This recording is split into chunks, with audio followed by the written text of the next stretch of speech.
May I please introduce our next speaker, who will be talking about human-eering, re-engineering human capital to cater to the future challenges. Our speaker is Syed Asim Rashid, who is the founder and CEO of CreativeSwan Consulting and ex-regional director of GE Energy, to come on stage. Asim Saab, please give him a big round of applause.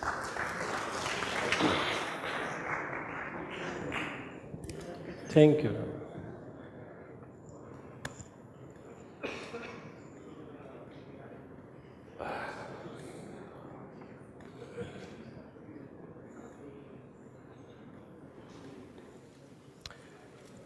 Good afternoon and Assalamu alaikum, everyone. I have some bad news for you. Which is? You are standing in front of a perfect storm. But the good news is you still have time to do something about it. And this is exactly what we are going to talk about in the next 20 minutes. So, can I ask, what's the name of this humanoid that you see on the screen? How many people know the name? Great. The number increases every time I ask this question. But that's a female robot, right? And that tells you that female empowerment is really taking place in the world of robots as well. So, right from the beginning of industrial revolutions, humanity always endeavored to speed up the manual tasks. Whether it's the invention of a wheel thousands and thousands of years ago, or putting the traction to the wheel by putting horsepower into it, or making it even faster than that, humanity has always quest for three things: faster, better, and cheaper. Even when we moved to the second industrial revolution of mass production with Ford's T model, we were still questing for the same three objectives: faster, cheaper, and better. And when we quietly moved to third industrial revolution, somewhere in the 60s, which was about telecommunication, computers, it was again about speed and technology to create competitive advantage for the organizations. But the ultimate objective was still the same: faster, better, and cheaper. But this time, the game is a little different. So the third industrial revolution was digital, but yet it was simple digital. The fourth industrial revolution is complex digital. And this industrial revolution is going to create a conflation of three devices, and not the same devices that we used to talk about earlier. And this is about physical, biological, on the platform of digital. And this is complex digital. Fourth industrial revolution is not about just one technology. It's about how we combine technologies to create an overall impact.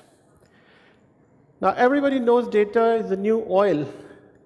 And oil is, as such, not the most valuable resource in the world. The key question is how the company of the future and people will cope up with this new fourth industrial revolution. Prediction is very, very difficult. The great scientist Niels Bohr said that, especially if it's about the future. So how can we predict the future? So let's look at the world that's lying in front of us today. People check their cell phones almost 8 billion times a day in the US. So if you just pick up your calculator and divide it by approximately, I would say, 325 million people in the US today, you will get a number that would make a lot of sense to you. 8 billion times a day. Then you have almost, there are debatable numbers, some say 40, some say 50, some say 60, some say 30, but definitely there is a certain number of jobs that's going to go away in the future. Now, 80% of the millennials want to give performance appraisal to their bosses. They don't want to take performance appraisals only, they want to feed it back to you guys as well. Half-life of a skill has been limited to 2 years now. That means every 4 years you have to reinvent, reimagine, reposition yourself. And in the last point, you can see the growth of gig or the sharing economy. That has its advantages as well as disadvantages. So company of the future. In the company of the future, we can see that we used to live in the 3 boxes of life. So any guess on the 3 boxes of life? We used to study, we used to work, we used to retire. So what are the boxes of the future? Or is there a box at all? Or the boxes are gone? And in those days, we used to learn skills during our 20s, and those skills would last with us till we would turn 60. People used to join a company, and then they would stay in the same company for almost the next 40, 45 years. But now, in the time of Generation X, it transformed into the hopping of the job, so people would still have one career in a certain profession, but they would keep hopping into the companies. But today is very different. The skills get irrelevant pretty quickly compared to the past, and that means people will have to reimagine and reinvent themselves more frequently than in the past. But what's the cost of social impact? And what's the social impact of this remote work? When a lot of workers are operating in the distributed model and they are not in a centralized office, that means companies have to do a lot of work in terms of keeping them engaged and managing and maintaining a certain type of a culture, because everybody is not available in the same physical location. So culture is going to be an evolving challenge for the organization in the gig economy. Pace of change and mindset stretch. So there is something called neuroplasticity. So if there is change happening around me in a big way, my brain can handle that change with a certain speed. So my brain is slowing down. It cannot adapt so fast to the external changes that are happening in the environment. So we also have to teach people how to adjust their neuroplasticity according to the change, speed and rate of acceleration of the change. And the online learning and the digital platforms, which are changing and evolving in a way that they are really changing the conventional paradigms of learning. So what are the skills, the key skills, that are going to be relevant for every industry, across all the industries sitting in the room? So here's a study conducted by MGI, and if you look at this study, in this study what has been done is that McKinsey basically looked at 25 core workplace skills, approximately. And then they took those skills, which are being worked out right now in different parts of the world, especially the developed part, the US and the developed Europe, and then they categorized those 25 workplace and workforce skills into the 5 major categories. So these are the 5 major categories that you can see: physical and manual, basic cognitive, higher cognitive, social and emotional, and technological. And as you can see that they tried to plot how many hours were spent in a certain domain of category.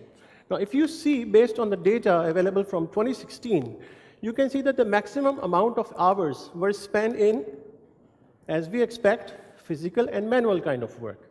And then the next category is higher cognitive. And then we have social and emotional, basic cognitive, and technological. But if we look towards the future, so for example, projections for 2030, you can see what are the 3 key areas which are going to enhance or enlarge, and what are the 2 areas which are going to decrease and diminish in terms of how many hours people would spend in those traits. So if you look at this, you can take a look at the physical and manual first, and you can see that it's going to decline in the same order of basic cognitive. So when we talk about physical and manual, we are talking about basic physical skills, such as operating machines, driving cars, moving basic equipment from one place to another. And basic cognitive is about the basic skills which are associated with, basic data entries, data entry clerks, or a system of basic processing, and simple cognitive stuff. And the higher cognitive, social, emotional, and technological are going to see a large increase. Now, interestingly, the biggest advantage is coming up for those who work in the technological space, which is advanced IT and basic digital skill. So it doesn't mean that only those people are going to survive in the future of work who are extremely technical. No. It's going to be transformed in a way that a lot of people today who work in different functions like HR, finance, production, quality systems, supply chain, their basic level for digital skills, know-how, will have to go up. So for example, somebody who uses a basic Nokia phone will have to upgrade himself or herself to a smartphone. So that's the basic digital skill that everybody will have to acquire, how to download an app and how to utilize that app to create an impact in their workplace jobs. Now, this is a bubble chart in which those 25 core skills are captured. So what's the key takeaway from this particular chart? You have basically got 4 quadrants here, and if you look at the bottom quadrant towards the left, these are those skills which are limited and they are declining. And the biggest bubble that you see is the gross motor skills. And what are the gross motor skills? Gross motor skills are those people who basically, the packers and those guys who operate basic assembly lines and who do unpacking, load stuff, and things like that. The gross motor skills, they are going to be diminished because a lot of those jobs will be taken care of by robots and automation. Now, if you look at the left quadrant, the upper one, that's about those skills which are perceived important, but they are declining. So in the decline, you can see basic data input. So basically, data input is something like in which you have people who sit and do data entries on Excel and Microsoft Word and things like that. But in future, a lot of those activities will be taken care of by smart softwares and smart robots who will actually replace humans in some of these jobs. If you look at the bottom right quadrant, the biggest bubble is about complex information processing. And this is limited but growing. So this tells you that not everybody needs to become a quantitative analyst in future. Not everyone needs to become a big data scientist. It's about an area which is certainly growing, but it's not going to completely swamp the workplace in the industry. And the quadrant on your right to the top is a quadrant which is important, and this is growing. And this is a very, very important quadrant because it talks about the skills of the future. So if you look at the large bubbles over here, you can probably see that leadership, communication, and negotiation, critical thinking. These are the areas which are very human-oriented, very emotional-oriented, and those are the skills that are going to be growing in the future. And similarly, you can see that basic cognitive is also going to grow, which is about the basic digital skill. So while the bad news is that the robots, automation, smart softwares are taking over a lot of jobs, the good news is that a lot of skills which are very specific and pertinent to the humans, especially in the social and emotional and this type of domain, they're still going to stay and survive. So here I try to capture the industries, just for the sake of interest of the folks in this room here, that you can take a look at different sectors. So banking and insurance, if you see, the more dark blue that you see is the one which is very positive, where a lot of changes are going to happen and a lot of jobs will be going into the automation domain. So if you look at the banking and insurance sector, first of all, I would say physical and manual skills. Then in energy and mining sectors and manufacturing, that's where those skills will have the biggest impact. So we will see a lot of machines and robots taking care of the jobs that previously were being used by people through manual labor and all that. But in healthcare, if you see, the impact of physical and manual skills is not going to go away so easily, because this study is about a lot of US and European countries where the population is aging. And you really need to have physical people to take care of some of those people. So healthcare has a very, very interesting trend. The next is the basic cognitive, and in basic cognitive you can also see that the biggest impact is appearing in banking and insurance and manufacturing jobs. And what we just mentioned, what's the basic cognitive? The basic cognitive is when you do the basic numeracy, data, basic entries in the Excel software. So we remember those days when we used to have that big calculator and somebody doing manual calculations. That doesn't happen anymore. It's taken care of by Excel. In future, smart software is going to take care of some of these things. If you look at the higher cognitive, again, you have a situation which is going a little flatter. So you don't see it completely on the negative side, completely on the positive side. And this is sort of a reassurance that not everyone in the room needs to become a big data scientist or an analyst or stuff like that. Now, social and emotional is more on the positive side. So that means the jobs are going to stay in this domain. And the good news for us is that some of these skills are pretty human. And probably it's going to take some time for the robots to really take over some of those abilities and skills. And in the technological skills, you can see healthcare and retail is going to be a bit big. So why big? Because in healthcare, if we recall that initially the nursing assistants were just helping the doctors, but today they do what? They take the vitals. Sometimes they also write prescription drugs. So they have sort of upskilled themselves. So similar things are going to happen in the retail as well. And in the retail, most likely the job in which you serve a customer, you talk to a customer, you create a bond. Now those type of skills are going to stay. But a lot of skills where people would understand the consumer demand from big data, that type of stuff is expected to be lesser and lesser for us. So how workforce skills will shift? How this shift will happen? So there are two sides of it. On the left side, how the shift is happening, and on the right side, an action plan. So first let's talk about the left side, which is about the workforce skill shifts that are happening in the workplace. So number one is mindset shift. In the mindset shift, we have to understand that the culture and the organizations need to change. It's no more that I acquired some skill at the age of 20 and I'm going to survive until 60. It's going to be a lifelong learning process. So the 3 boxes of life that I talked about, probably it's going to be 1 box of life. I don't know. And that would be lifelong learning. So 2 organizations are working on that. Google, when they decided to move from a desktop company to a mobile company, and from mobile company to an AI company, they said what we are going to do is we will create a course for our engineers, Google, learn with Google AI Smart or stuff like that. So we will teach them the skills about AI as a first pass. Rio Tinto, the energy and mining company, they started using autonomous vehicles in their mines. So their engineers, their technicians are becoming familiar with operating, handling, and using some of those machines. So they are creating a mindset shift. The second area is the organizational setup. So once upon a time, A was the big boss, B, C, D, and E used to report to A, and F, G, H, I up to Z, they were under them.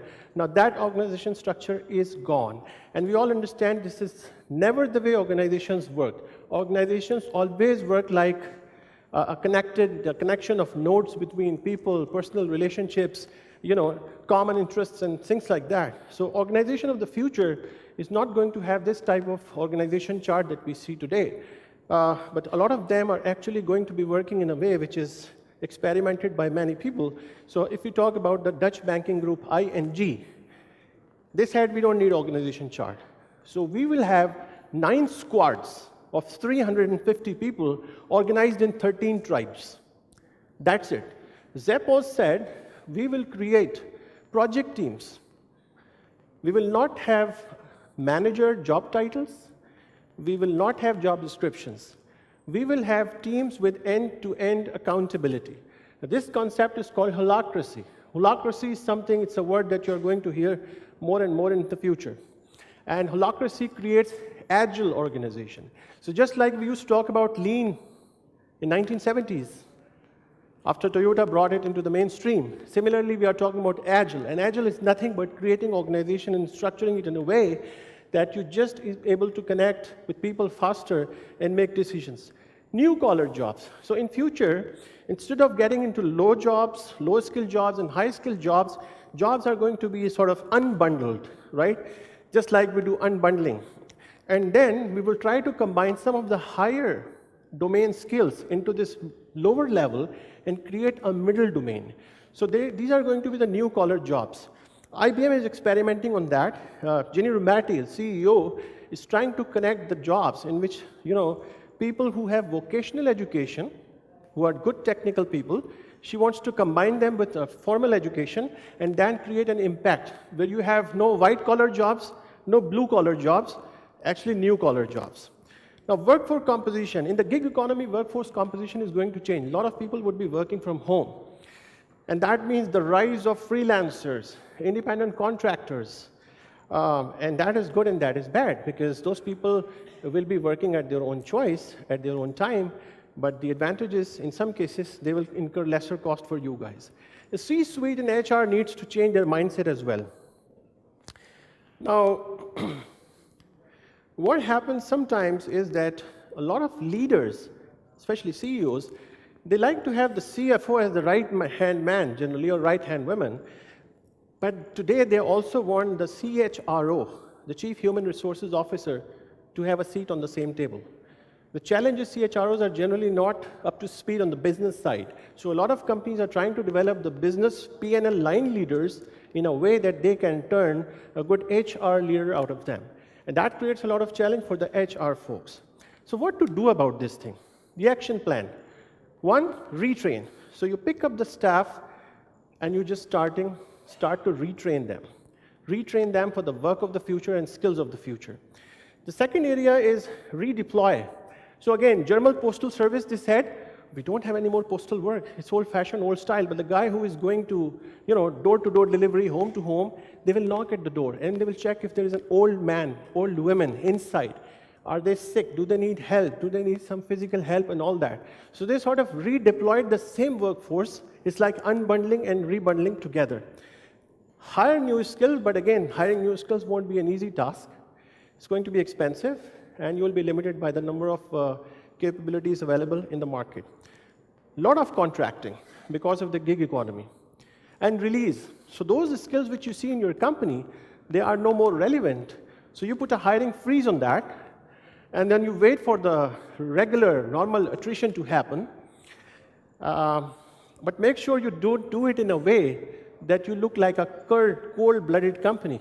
Because at the end of the day, it's your reputation that's going to count for the future. So I started by saying that prediction is very, very difficult, especially if it's about the future. That's what Niels Bohr said, an engineer. But management scientists, they always make things easier for us. So Drucker said, no, the best way to predict the future is to create it. So how can you create the future? Now, sometimes it's about asking tough questions to ourselves. So when I was thinking about this discussion, I said, well, I will put in like 6 questions for everybody in the room to go back and ponder in your organizations. Question number 1, what's the average age of your board? What's the average age of your board? Just go back, look at the average age, and decide, are you heading to become a dinosaur, or you are positioned for the future? If anybody wants to know that number, I'll give it offline. Is your IT guy just handling complaint tickets all the time, solving the Wi-Fi connectivity problem? Or is that person really taking care of positioning you and guiding you for the work of the future? And what about your production people? Are they just managing the production force in the typical, usual, conventional way of, hard taskmasters and all that? Or they are looking at additive manufacturing and IoT applications, and coming back to you as the CEO or the board member and making you smarter than before? And how about the finance guys? Are they still taking a print of ERP and correcting the mistakes that's created by electronics manually? Or are they really coming back and educating you on RegTech and FinTech developments and all that? Do your salespeople still go at the end of the quarter to their friends and say, I need an order, please? Or are they looking at the latest consumer trends through data analytic experts and trying to solve what are the patterns coming up? And is your HR hiring for the skills of the past or skills of the future? But I missed one very, very important thing here. The elephant not in the room, but on the highway. What's that? Any guess?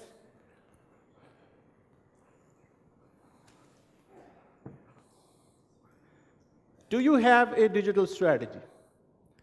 Do you have a digital strategy? And do you have a digital strategy? That's question number 1. Thank you very much for your time.